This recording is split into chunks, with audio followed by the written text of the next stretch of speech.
Hi, I'm Alister Benn and you're watching Expressive Photography. It's April and it's snowing here on the west coast of Scotland. We've just had this incredible little surge of really cold weather come down from the north, and we woke up this morning to some snow. So what better opportunity than to come out and play in it? And today I am going to really just go with my gut, free flow, no expectations, no real thoughts about what I'm going to achieve. So let's have a look at this first scene, because I've already found something that excites me. So one of the things I really love about this scene is it's made up of very delicate elements, and the very, very gentle branch that's going across there, it's such a delicate, fragile thing, and the way the snow is blowing around it. And what I've been trying to do with the shutter speed is to try and get some movement in the snow. So if I have a look at some of the shots here, we can start to see variations in the blurriness and the flow of the snow there, and I think it adds quite a dynamic element to something. And the shallow depth of field here, as you can see, I'm trying to shoot at f5.6 at 400 millimeters, and what that's doing is it's making the depth of field the absolute minimum it can be. And the minimalism of this shot, I think, is really what appeals to me. Now, I've talked an awful lot in the past about luminosity, contrast, colour, atmosphere and geometry. Now, the geometry of the branch running across the scene there, it's very, very delicate, but it's still dynamic. And the very, very shallow depth of field actually acts as an atmospheric element. Here, focus is the atmospheric element. Normally we associate things like flowing water or fog or mist or stuff like that, or long exposures of water. They're the types of things that we talk about as atmospheric elements. But here, as you can see, we're dealing with the most basic of atmospheric elements, which is actually the shallow depth of field there. I'm just going to increase the shutter speed a little bit to try and freeze those branches, just to make sure I'm not going to get too much blurring in there. But yeah, I think for a first scene off the bat, I'm kind of like this.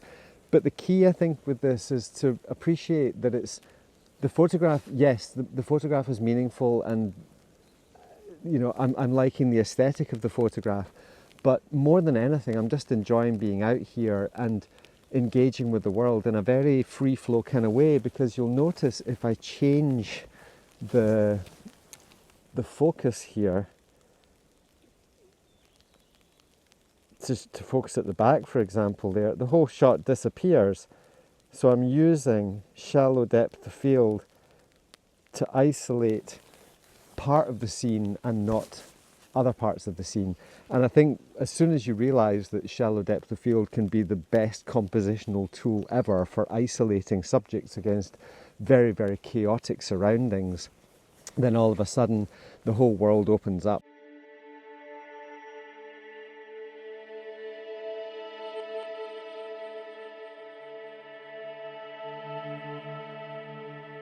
The single biggest problem in landscape photography is one question, which is, are other people going to like this? And I think if you burden yourself with that question, you are basically creating an environment for yourself that you're guaranteeing some sense of failure or disappointment or a perpetual worry state about your landscape photography. I made quite a long video for the members channel that got published this past Thursday there, where I discussed these images and the kind of feeling and the emotion and what it meant to me to make them. And for those of you who are interested into the deeper perspective of creativity and expressive photography in general, I can recommend that you join the members program at the higher tier, and hopefully some of this extra content you're going to find is massively valuable to you. This particular photograph, and what I'm going to do is I'm just going to pull up the raw file and the kind of very quickly worked version. I'm not wanting to put too much emphasis here into lots of processing or making finished photographs, because what I want to do here is talk about feel and emotion and what the elements are contributing to the scene. There's an awful lot of subject-driven photography out there: pointy mountains, lakes, auroras, Milky Ways, iconic locations, whatever it may be. And even intimate scenes, it's cracked mud or patterns or rock structures or whatever. And this, we can describe it as a birch tree in the snow, loosely. But my point of this is that this much more accurately just reflects my inner landscape. Because I think that's what landscape photography is for me, and I think that's what expressive photography is for me, is somehow seeing myself in the landscape. Now, I know at the start of this video I said I was going to come out here and be free and without any expectation, but it's impossible for me to do that, or it's extremely difficult for me to do that when I know that there's thousands of people going to watch these videos and expecting great images, and every time I go out into the landscape we're knocking home runs out the park. And that is not how landscape photography works. I said it before, if I wanted to do that, I would just go down to Glencoe every week and photograph the Buccleuch of Moor in beautiful light, and I'm sure you'd find them all very nice, but that's not my inner landscape. This is my inner landscape. And the therapy of being out there actually does help when I stop trying to make photographs that I think all of you are going to like. So I just want to discuss what I've done with this photograph, because it's really minor. But what I want to do is I want to pull it back to those triggers that we talk about all the time on this channel: luminosity, contrast, color, atmosphere, and geometry. The color space has been cooled slightly from the original. The original is quite neutral. So I've cooled it slightly to give it that colder feeling, that sort of wintry feel. The exposure is the same, contrast is the same, highlights is the same. Now the shadows I've lifted. So what I've done is I've tried to create more atmosphere. The shallow depth of field diffusing the background helps with that. The snow helps with atmosphere. But what I wanted to do is I wanted to keep the contrast up. So I've used the black slider here to pull down the darker areas, and that's allowing me to create some more contrast, but also pull down the dehaze a little bit so that it creates that kind of dreamy feel. Dreamy feel means more to me than birch tree in the snow.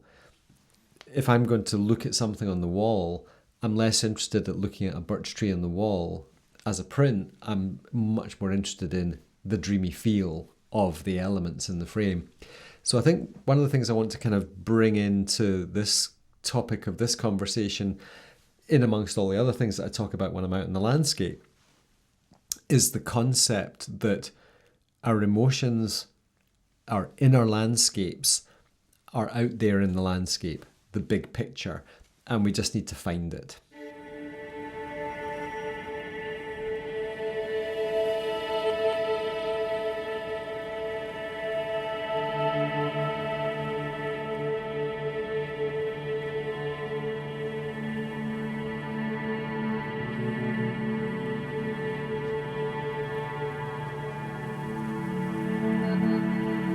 Once we carried on up the glen here and got into this more open area, we were getting these storms coming through and the snow was falling quite hard. And this scene here, I really like it. There's almost a Monet type feeling to it. You could almost zoom in and find millions of little points of oil paint. It feels very detailed, but at the same time very abstract. So I really like this, and it's a very simple single birch with some larch in behind it. And I'm very drawn to this. I like it. And if we look at the... Oops, sorry, excuse me. It's me failing to use Lightroom. If we look at the original raw file on the left there, This is just about generating a little bit of contrast, and you can see all I've done is I've darkened the exposure very slightly, brought up the whites, and that is going to bring out the snow and the birch trunk, and added a little bit of vibrance and reduced the dehaze a little bit more to increase that atmospheric feeling. So there's been very little done to this photograph, but it's doing what it has to do. It's quite simple. I could add tons more impact, and create more contrast, but whether that actually helps or not is somewhat random. It doesn't seem to be necessary. And again, if images are going to reflect feel, we have to be happy with the aesthetic and the feeling that the image is giving off. And ultimately, I think that's what creativity and expression are, is to be free. Because if I was to take 100 of the people watching this video and we all come into a Zoom meeting and I say, right, I'm going to start increasing the contrast now, tell me when to stop, I'd probably get 100 different answers, and they might not be the same answer as my own. We can't process images to please other people. We can't process images by committee. We have to make them so we feel that they're right. And that is such an important thing for you to take on board. Make images for yourself. There's no point in trying to please other people. That is just madness. And I make my best photographs when I'm making myself happy. So let's keep it nice and simple.